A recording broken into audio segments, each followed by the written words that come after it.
آپ کے چچا نے آپ کو ڈرایا دھمکایا، جائیداد غصب کرنے کا کہا، حتیٰ کہ آپ کو بند کمرے کے اندر ڈال دیا گیا، بند کوٹھری کے اندر ڈال دیا گیا۔ روایات میں ملتا ہے کہ آپ 40 دن تک بھوکے پیاسے رہے۔ عثمان غنی رضی اللہ تعالی عنہ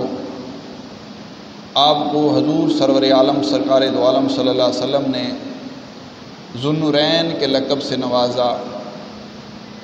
آپ کو ذو النورین کا لقب دیا گیا۔ اسی مہینے کی 18 تاریخ 18 ذو الحجہ کو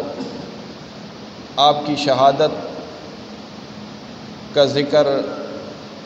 تاریخ میں ملتا ہے کہ آپ کی شہادت 18 ذو الحجہ کو ہوئی۔ اسی مناسبت سے میں نے آج کی گفتگو کے اندر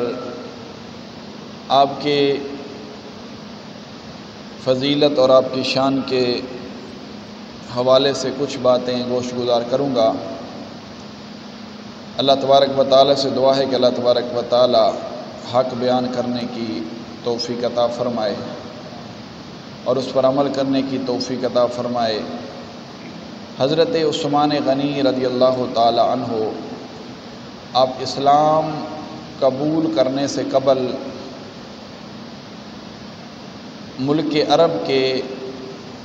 مقتدر شخصیات میں شامل تھے۔ امیر ترین، حسن و جمال والے، دولت مند تھے، عرب کی ایک ممتاز شخصیتوں کے اندر شامل تھے۔ آپ کی ان تمام خصوصیات کا اندازہ اس بات سے لگایا جا سکتا ہے کہ حضرت عثمان کی عمر جب 35 سال ہوئی تو آپ کو حضرت ابو بکر صدیق رضی اللہ تعالی عنہ نے دعوت اسلام پیش کی۔ حضرت عثمان غنی رضی اللہ تعالی عنہ کو جب دعوت اسلام پیش کی گئی تو آپ کی عمر 35 سال تھی۔ 34 سال دونوں کا تذکرہ ملتا ہے۔ 34 سال کی عمر میں آپ کو حضرت ابو بکر صدیق رضی اللہ تعالی عنہ نے اسلام کی ترغیب دلائی۔ حضرت ابو بکر صدیق رضی اللہ تعالی عنہ نے آپ سے فرمایا کہ اے عثمان، تو نے بڑے بڑے بادشاہوں کے محلات دیکھے ہیں، بڑے بڑے محلات دیکھے ہیں، بڑے بڑے بادشاہوں کی کچہریاں اور مجلسیں دیکھی ہیں، بڑے بڑے امیر زادوں کے بادشاہوں کے محلات دیکھے ہیں، لیکن میں جس ہستی کی اور جس اللہ کے پاک نبی کے دین اور اسلام کی دعوت دینے جا رہا ہوں، اس ہستی جیسی کائنات کے اندر اور کوئی ہستی اللہ تعالیٰ نے پیدا ہی نہیں فرمائی، کہ وہ ایسی ہستی ہیں کہ جس ہستی کے ساتھ جو کوئی مل جاتا ہے پھر مرتے دم تک اس ہستی سے وابستہ ہو کر پیچھے نہیں ہٹتا۔ حضرت عثمان غنی رضی اللہ تعالی عنہ آپ حضرت ابو بکر صدیق کے اسلام پیش کرنے پر اسلام قبول کیا اور دائرہ اسلام کے اندر داخل ہو گئے۔ آپ کے چچا کو پتہ چلا، معلوم ہوا کہ میرے بھتیجا نے اسلام قبول کر لیا ہے۔ ملک عرب کے اندر، خاندان کے اندر ایک لرزہ طاری ہوا، کفر کے ایوانوں میں لرزہ طاری ہوا، تمام دشمنان اسلام پر کپ کپی طاری ہو گئی کہ یہ کیا بنا کہ عثمان غنی رضی اللہ تعالی عنہ آپ جیسی شخصیت اسلام کے اندر داخل ہو گئی۔ آپ کے چچا نے آپ کو کہا کہ تو بے ایمان ہو گیا ہے، اپنے باپ دادوں کے دین کو چھوڑ کر ایک نئے دین کی طرف تو نے رغبت رکھ لی، ایک نئے دین کو اپنا لیا، طرح طرح سے آپ کو ورگلایا گیا، طرح طرح سے آپ کو اوپر پریشرائز کیا گیا، ڈانٹ ڈپٹ کی گئی، دھمکایا ڈرایا گیا، لیکن آپ کی زبان پر صرف یہی جملہ تھا کہ اگر میں دائرہ اسلام کے اندر داخل ہو چکا ہوں، دین مصطفیٰ صلی اللہ علیہ وسلم میں نے تسلیم کر لیا ہے، تو اگر یہ جان جاتی ہے چلی جائے، لیکن میں دین مصطفیٰ صلی اللہ علیہ وسلم سے کبھی پیچھے نہیں ہٹوں گا۔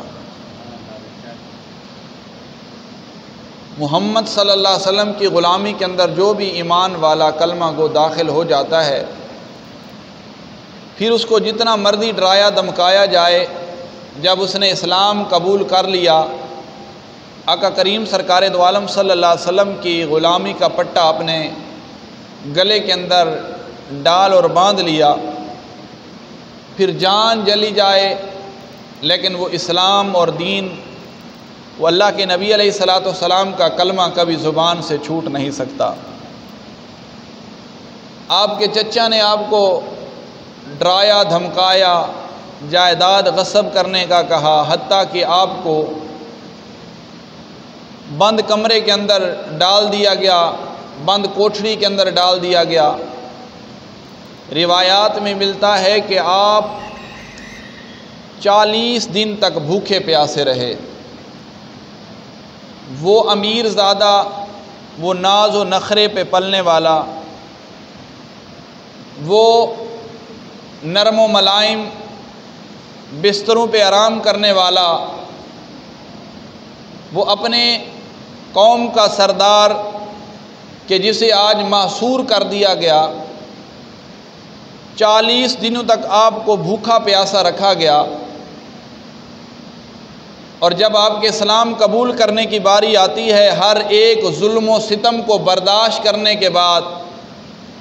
ہر قسم کی آلام و مصائب اور تکلیفوں کو برداشت کرنے کے بعد، زبان پر فقط یہی کلمہ جاری رہتا ہے کہ عثمان کی اگر یہ جان جاتی ہے چلی جائے، لیکن جو عثمان نے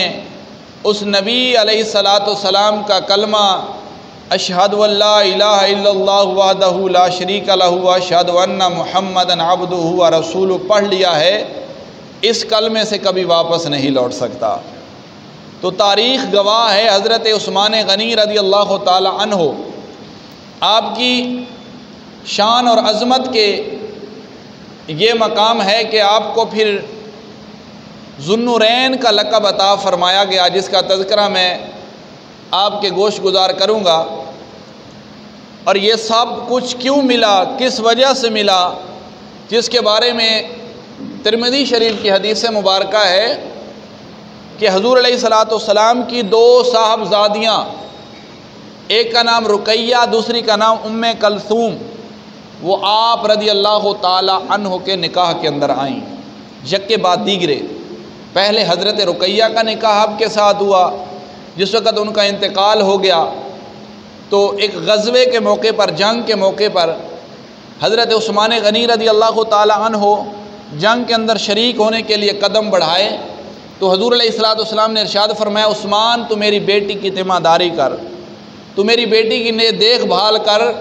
اللہ تعالیٰ تمہیں یہاں بیٹھے ہی اس غزوے کے اندر شریک ہونے کا ثواب عطا فرمائے گا۔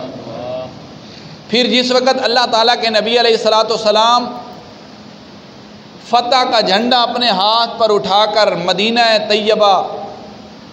کے اندر اگر قدم رکھ رہے ہیں، ادھر سے دیکھتے ہیں کہ حضرت رقیہ رضی اللہ تعالیٰ عنہ کا جنازہ اٹھا ہوا ہے، جس کی قیادت حضرت عثمان غنی رضی اللہ تعالیٰ عنہ کر رہے ہیں۔ حضور علیہ الصلوۃ والسلام نے حضرت عثمان غنی رضی اللہ تعالیٰ عنہ کو اپنے پاس بلایا اور فرمایا، اے عثمان غمگین نہ ہو، پریشان نہ ہو، اگر رقیہ کتنی عمر تھی، اتنی زندگی تھی،